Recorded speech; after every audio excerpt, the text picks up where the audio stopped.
build some on that from a win against Clutch. This team has shown that they know how to win with Dardoch and Huni building leads, but they haven't been able to really string success together in their last 3 games, and the top side of the map hasn't really been clicking like it used to in the past. Well, Fox's opponents today are looking to get their last reps on stage until potentially the regional qualifier. We'll see if they can make that happen as we get into the draft. Yeah, I mean, they're already knocked out of playoffs, but they do still have a chance based on other playoff scenarios to get into that regional qualifier. So it is important using that 30 points they have from Spring Split to try to improve from here, to try to look forward and just try to get ready, really, for a potential Worlds Gauntlet. Well, it could all begin here if they can take down Echo Fox.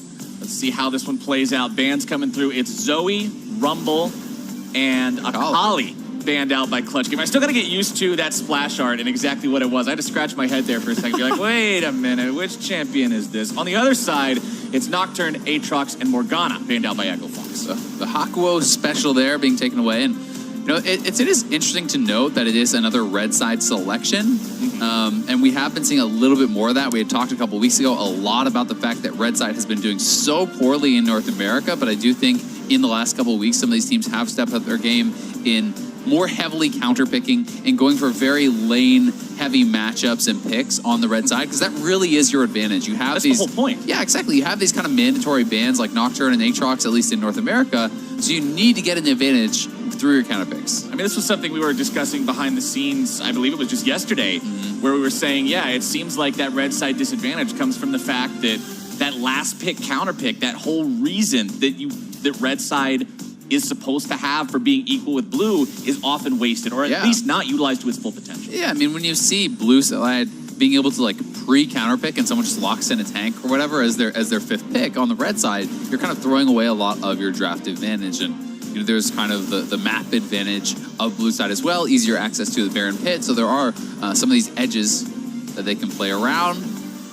Haven't seen Devontae play any Zilean just yet, but Zilean has been gaining a lot of popularity. The GP lock-in line here is something we actually saw yesterday. I believe it was in the C9 game yesterday, where they locked this in, you know, for their top laner early on, because GP is actually getting a lot of second round bans. So if you want to play it, if you're confident in different matchups, you actually pick it here blind. You ban out a couple of the potential hardest matchups, and then you're hopefully forcing solo into just picking a tank. You get the advantage there, and then you counter pick mid with your last selection. Well, along with that GP, it's Varus and Braum on the side of Echo Fox. Clutch Gaming, they did grab themselves Kindred as the first pick of the entire draft.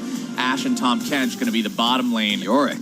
That goes along with that one. Yorick banned out, keeping that one away from solo. My boy getting some respect. Yeah, they're respecting that. They must have seen some of your solo flex Q escapades on the Yorick. I've seen some of those games myself. That's a scary split. They're not all pretty. What were the words? Just throw all the garbage down the side lane until they can't deal with it anymore? I mean, you get the Zerat portal, you get all your minions, you stack up all the ghouls. Back in the day, the banner of command, you get another trash bag and throw it down there. There's so much crap running at you. You can't deal with it all. Well, it's going to be 2 playmaking junglers banned out by the side of Clutch Gaming, getting rid of Lee Sin, which we've seen sort of come back a little bit recently, and not in full force or anything, but the fact that he has been picked is very different from where he has been before that, and Gragas also picked up here, as Echo Fox go for the Sejuani in the jungle, and Clutch Gaming pick themselves up Irelia and Ryze for the solo lane. And that is an Irelia as a counter pick to GP, so they're kind of, you know, answering that call for Echo Fox. They blind pick the GP. They are feeling confident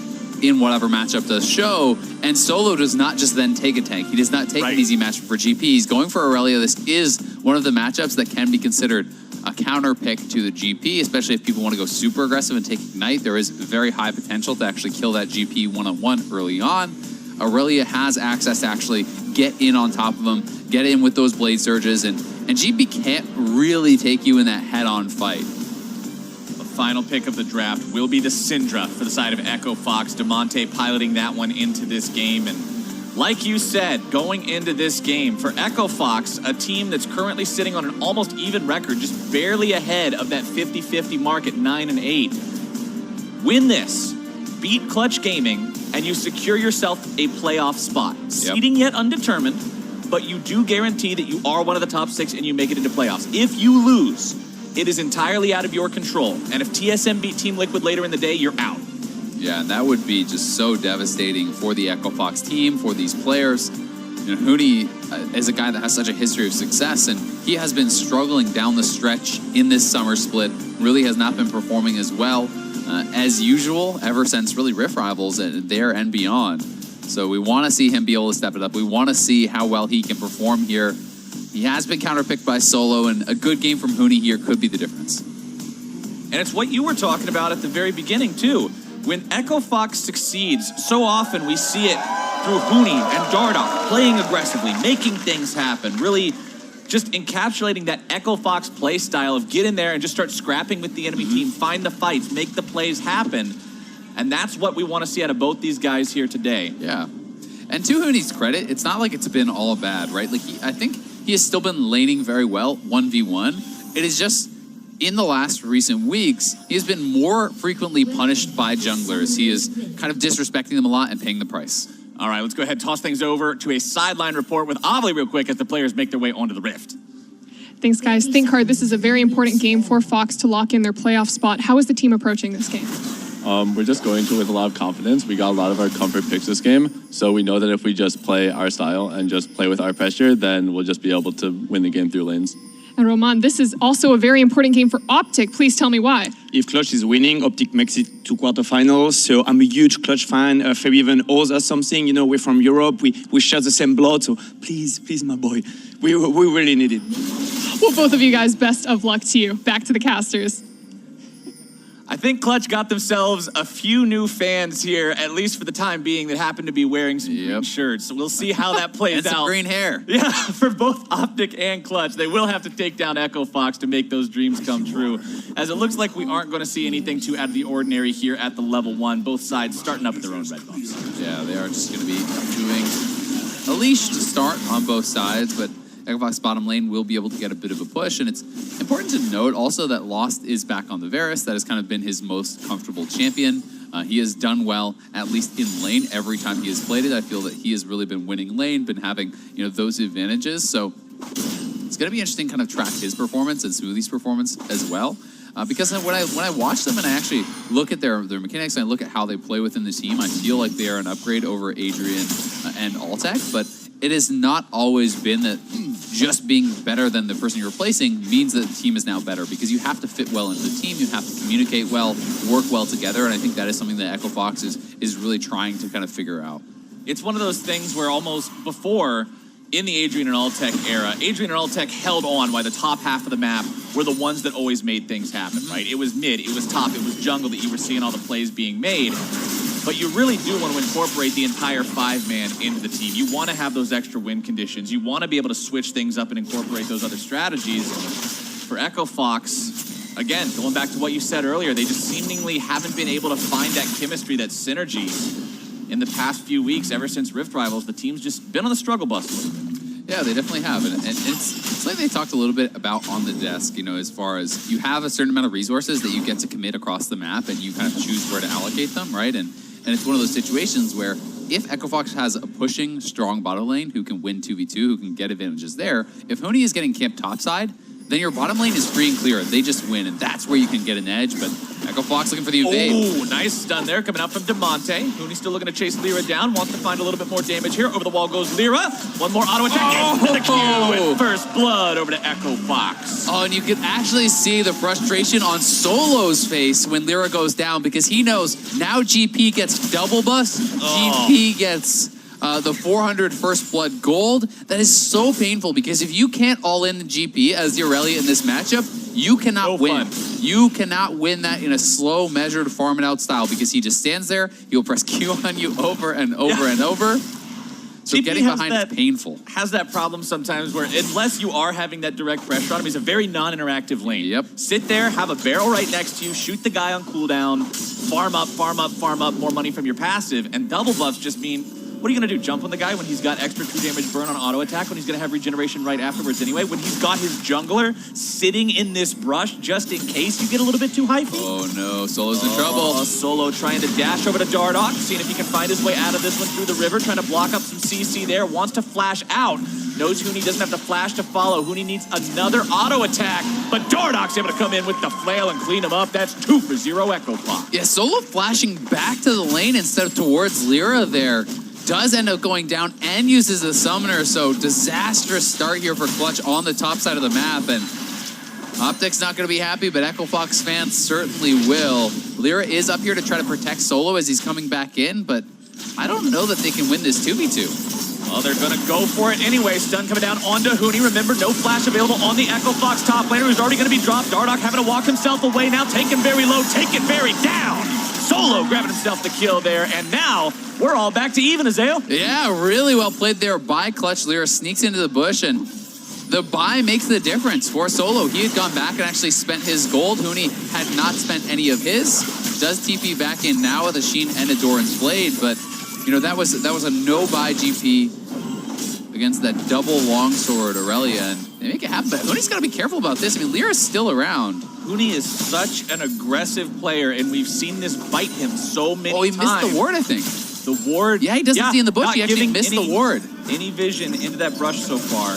That's actually so funny, because he missed the ward, but Lyra didn't realize that. So Lyra runs away thinking he's been spotted, and could have actually potentially stayed and killed him. But here this is one more time. So Solo TP's back. Huni is up a level, but he is down on health, and they get right on top of him. He has not had a chance to buy, has no summoner, so it was just very well played by that Clutch Gaming duo, focusing down the squishy member, and then not enough damage left in the tank there for Dardoch to clean up.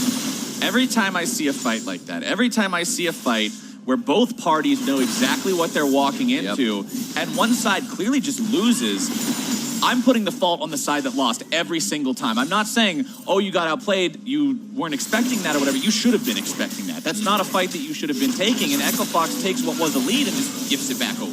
Yeah, it's tough. You know, you do have to give some credit to, I think, really good pathing from Lyra, because he kind of snuck back in around. But, you know, if the top laner is TPing in bold as you like, then to your point, you should expect that there's someone backing him up. Now Solo finds himself in a bad spot yet again. Echo Fox seeing if they can pick this one up. Demonte and Dardoch looking to chase him down. Stun comes through, finds its way onto two. Solo, if you get away from this one, all right. Demonte picks it up. Yeah, they do end up getting him. Some nice roams there from Demonte coming up. I mean, that's what helped Huni get that first blood. They get another kill now on that top laner. So Demonte playing very well so far. Getting out on the map, affecting those side lanes. Is down a little bit of farm to Febvin, but you're going to take that for a kill and an assist every time. Any day of the week. It's not just your own money, too, that you're comparing as, okay, probably even if you count the 10 CS compared to the kill or whatever, but you're helping out the team. You're getting everybody else ahead. Yeah, especially in this very contentious matchup on the top side. It's carry versus carry. If the Aurelia gets ahead, the GP can start getting all in, and you know, he has gotten multiple kills up on that top side of the map that is going to help out Huni, and is certainly going to make it a lot harder for Solo. Bottom side shoved to their turret. Clutch Gaming have decided that they're going to go after the Ocean Drake. Echo Fox coming in for the collapse. Dardoch makes his way into the pit. It's going to be secured by Hakuo, of all people, who gobbles up Lyra, flashes over the wall, gets 2-for-1 value on that summoner spell, and Clutch Gaming get everybody out. Easy peasy, clean smite, you know, all according to plan. Tompkins gets it. Tompkins with that classic support smite. Yeah, well, they got it, and they do get out, and pretty nicely done by Hakuo. Credit to him. Not only for securing that, which is a bit of luck, but also, you know, gobbles up his jungler, flashes out, so they get the objective, they stay alive, and that is a pretty nice play for them there. Grabbing that early Ocean is also going to be very helpful against any potential poke. You know, Solo getting kind of poked by those parlays from GP on the top side, all the piercing arrows and everything coming in from Lost onto the bottom lane. That Ocean Dragon should help them out quite a bit. Speaking of Lost and piercing arrows, I want to comment on the fact that we are seeing him go for a recurve bow first item, which lends me to believe we will not see him going after that heavy lethality Varus build that has sort of made a resurgence recently.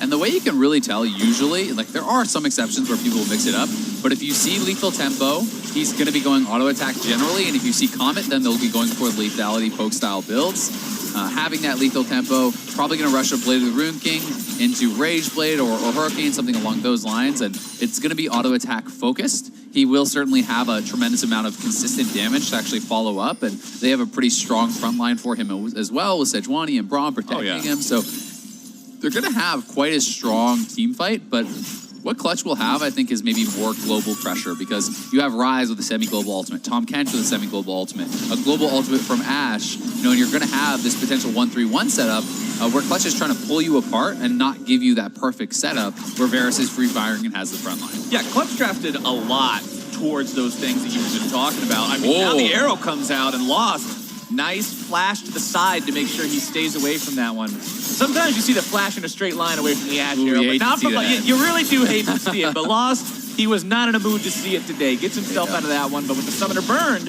that means we might see Clutch try to set something up down here again once that arrow's back up. Yeah, it was nicely done, I think, from Apollo to be able to force out that flash.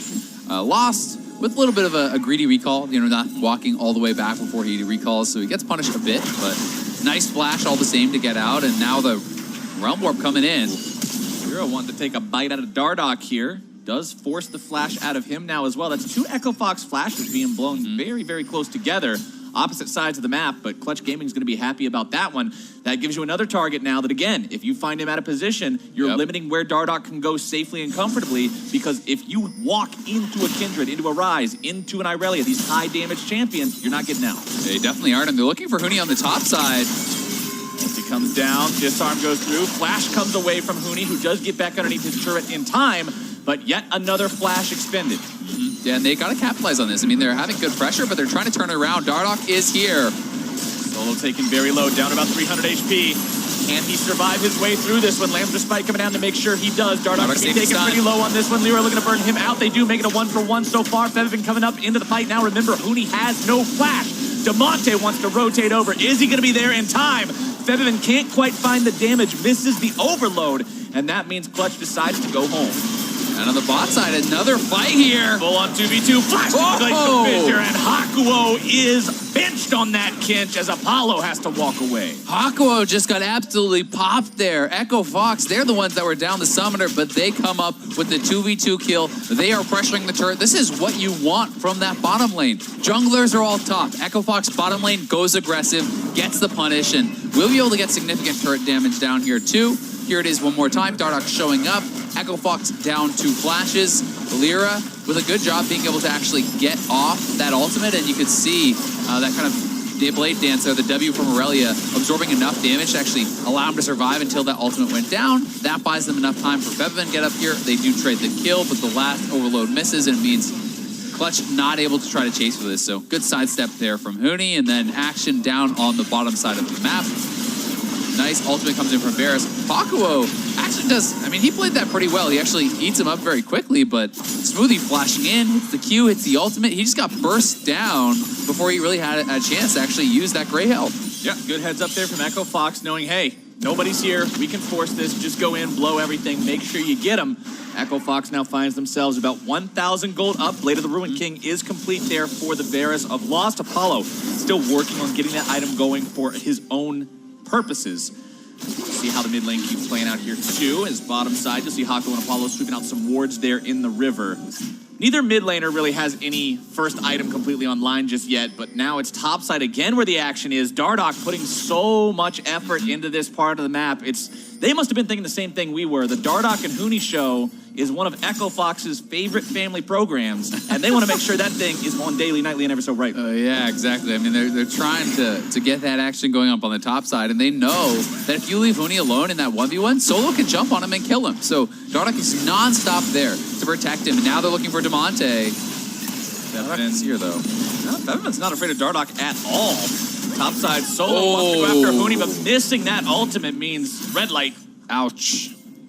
Hate to see it. Yeah, you do hate to see it. Not going to be able to get that. And I mean, that's frustrating for Solo because he's being pressured nonstop. He finally has some alone time, and the ultimate misses, and now he may just get solo killed here. Huni just going to back off and farm it up because he doesn't know where Kindred is, so playing it safe, showing some restraint there, but gets the lane advantage, will send Solo back to base, continually farm it up, and Huni is very quickly working towards his Triforce, and once you hit that, it kind of gets a lot harder to pressure because you can start one-shotting the backline with one barrel. You can really start clearing out those minions fast.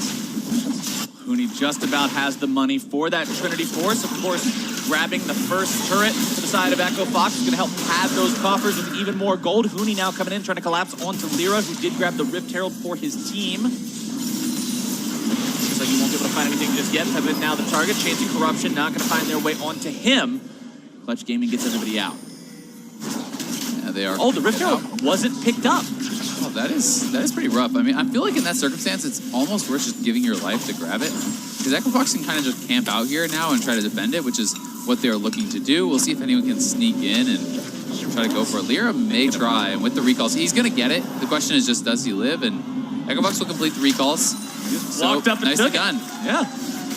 Pretty smart stuff from him. And to be fair to Echo Fox, it may look silly, like, well, why didn't you just wait it out? But at the same time, waves are being pushed in the other lanes, right? So Clutch is putting on pressure in the side lanes, and that kind of forces them to reset and make sure that they get out here, because otherwise you're just losing too much gold on the map, and you're sacrificing too many minions and too much experience. So Clutch will come up with that objective, and we'll see if they can actually cash it in. If they could get a kill on Huni, for example, drop it and try to get a couple turrets down, that would be massive. Right, that's the thing I always look at for Rift Herald when you compare it to something like a turret or like a Drake that definitely has a value that you are shown as soon as it falls. The Rift Herald is up to the use. Yep. Can you find that opportunity in the next 4 minutes to use it in a good way?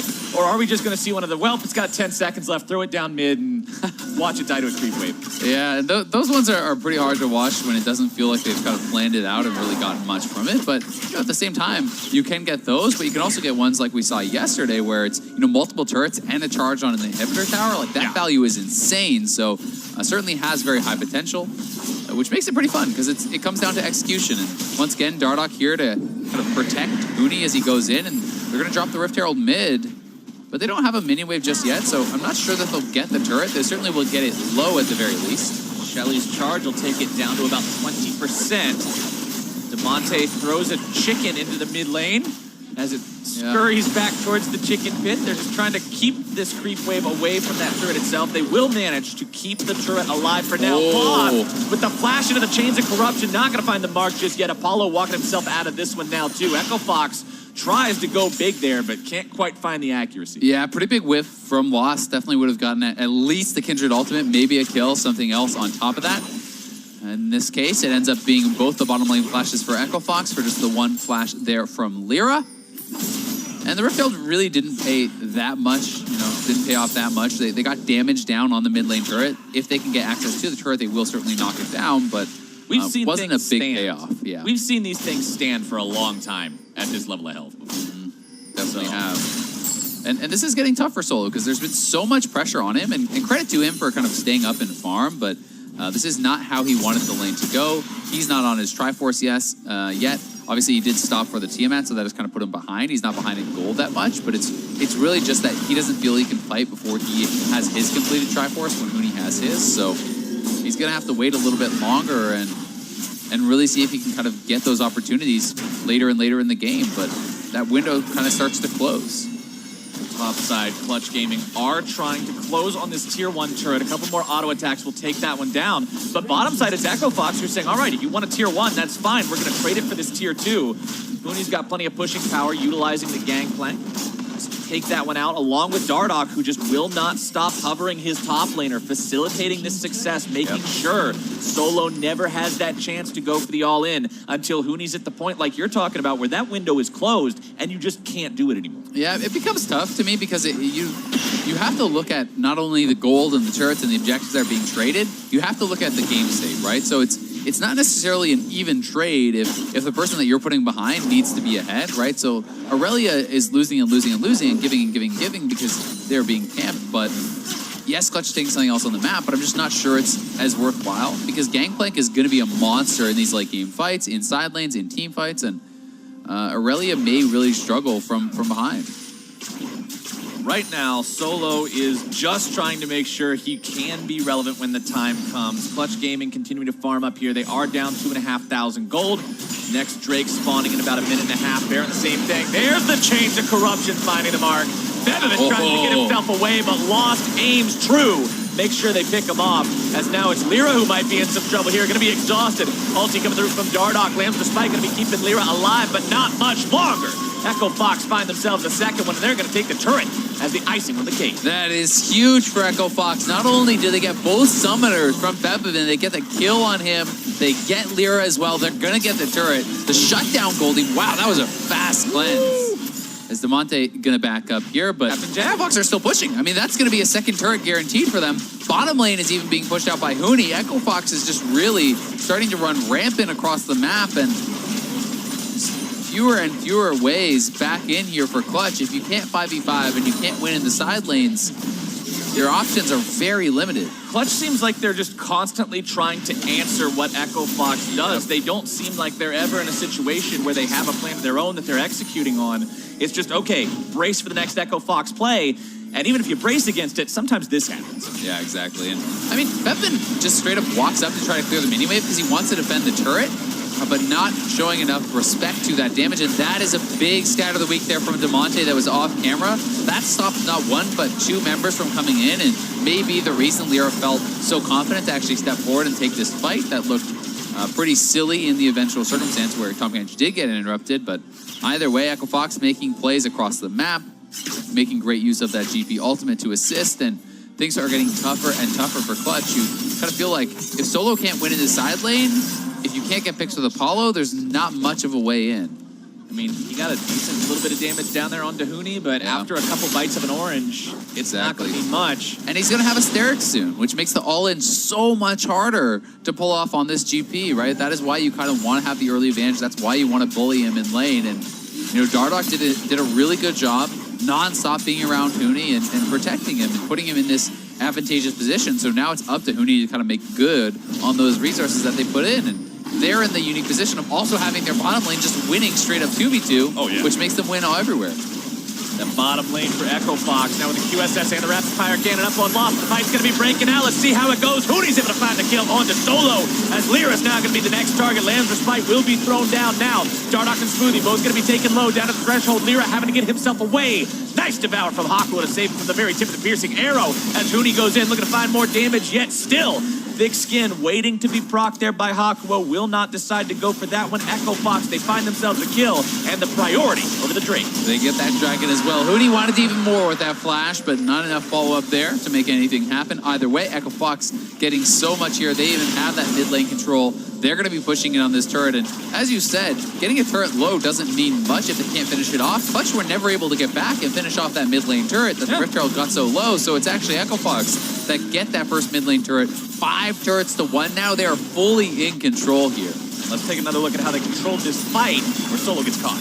Yeah, Solo, they're collapsing on him from all sides. The rest of Clutch trying to get here as fast as they can, but it's so tough now to fight from that position when they're already down a member. Demonte was late to the scene here as well, but there's just not enough kind of damage left in the tank there for Clutch to continue to fight. Let's go back in time a little bit to what we were talking about, I don't know, 10 minutes ago with what Clutch Gaming drafted with some of the global and semi-global capabilities and all these cool spells that you got to jump around the map and put a lot of dudes in a place that those dudes currently just weren't. The Clown Car Ultimate? Yeah, but when your Clown Car has deflated tires because everybody's behind, what are you going to do? You're not going to collapse on anyone because even with a numbers advantage, you're only walking into a fair fight. Yeah, it's really tough, right? And that's one of the disadvantages of actually not playing proactive and playing reactive, right? Because Clutch is never really, it feels like the one setting up the play. It's always Hakuo trying to ult in to save someone instead of, you know, being down there and ulting in the jungler and 3v1ing Huni and diving him. It's always been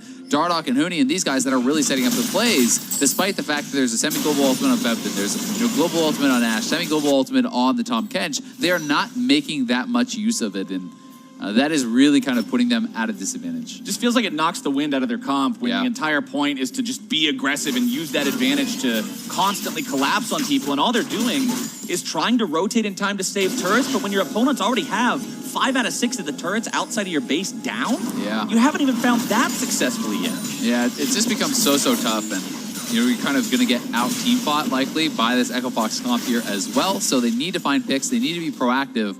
They are trying to kind of minimize loss right now and try to kind of hold on and get as much farm as they can, wait till they can get some items, hope that maybe Solo can make something happen in his side lane later on, but it's going to be tough, and if Echo Fox takes the Baron, this game is looking pretty toast, so they will have to keep good track of that, and thankfully Hawkshot is a really nice ability to kind of track those Baron takes. Echo Fox reveal themselves here in the mid lane to Clutch Gaming. Not too worried about that one right now. They are up 6,000 gold.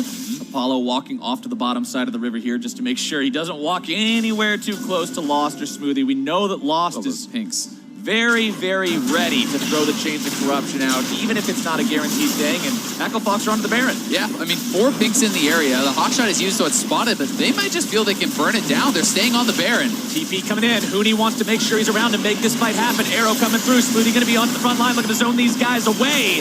We'll see how that plays out as the stun finds its way onto Lyra. Going to be rooted up, having to jump away. Solo coming in from behind, looking to make the flank. Echo Fox has low HP on 2 of the frontline members, but Solo again is going to find himself caught out in the wrong spot. Demonte taken very low as Lost goes on a rampage, and Demonte barely gets away.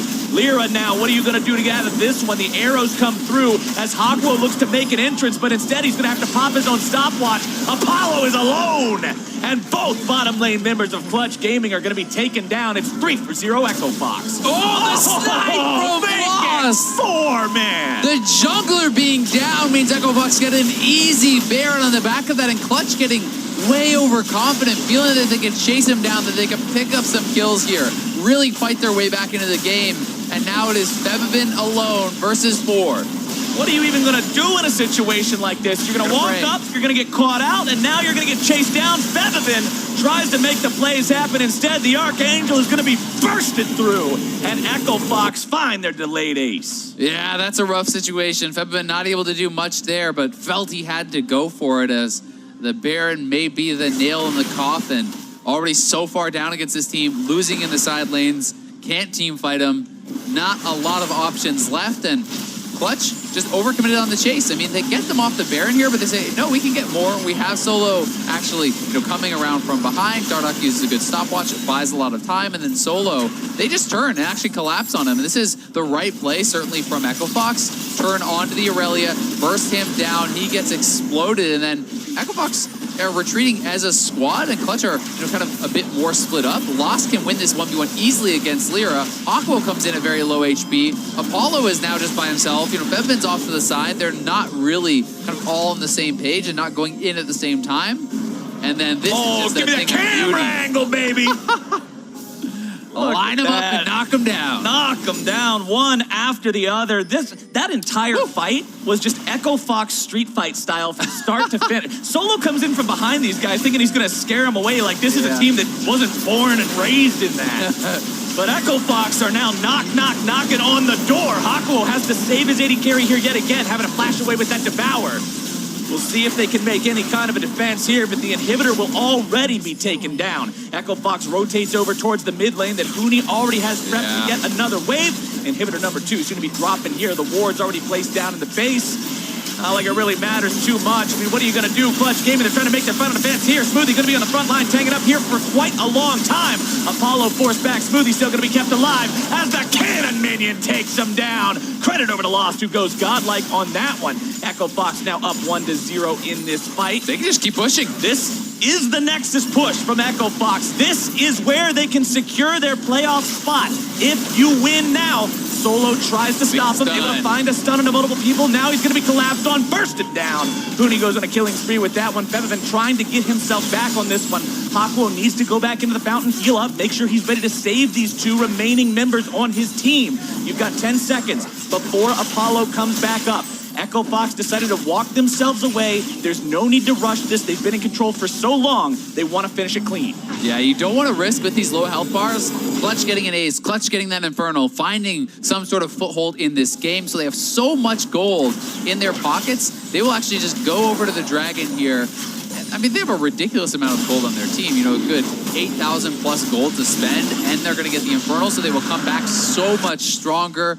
Look to knock down this final inhibitor and secure that playoff spot. Double Infernal, 13,000 gold lead, scaling advantages. It's so hard to see a comeback from here. And it's not just about securing the playoff spot either, because getting to playoffs is one thing, but then you actually have to play in playoffs against the other top teams in the league. Yeah. And if you want to be a contender, if you want to be taken seriously in playoffs, you should not have trouble with one of the teams that's sitting in the bottom part of the standings. And so far, Echo Fox has had no trouble this game. They certainly haven't. They've been looking very, very clean. And it's got to be another frustrating game for Clutch. I mean, this is a team that finished 4th, right? They were a top 4. They knocked TSM out of playoffs in spring. And here they are, already eliminated for playoffs, trying to play, for Pride and trying to prepare for that World's Gauntlet. And they want to hang on. They want to, learn and improve as much as they can to get ready for that. But Echo Fox is ready to close this one out.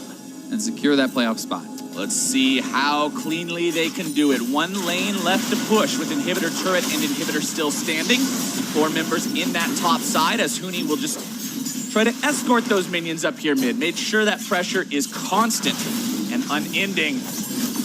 See, can anything come through? Well, Realm Warp is going to be channeled. Nobody's going to take it, though. Smoothie onto the front line. Solo looking to go in yet again, but once again, he's going to be caught out and just burst it down. There's no backup for this man, as the stopwatch will only buy so much time. Demonte is going on a rampage here now, too. Echo Fox says, I don't even care about that top lane any longer. We've got the mid lane. We've got the bottom lane with the super minions. Hell, we got the enemy mid laner. Take him down as well. Dardoch's going to be bringing him low. They'll leave the rest to Huni, who goes on a rampage with that one. Demonte looking to flash forward. Unstoppable for the mid laner from Echo Fox. The turrets are going down. The Nexus is going down. And Echo Fox are going to playoffs. Closing it out in emphatic fashion, getting that one shot onto Apollo, insult to injury. The Flash R, the Syndra gameplay button.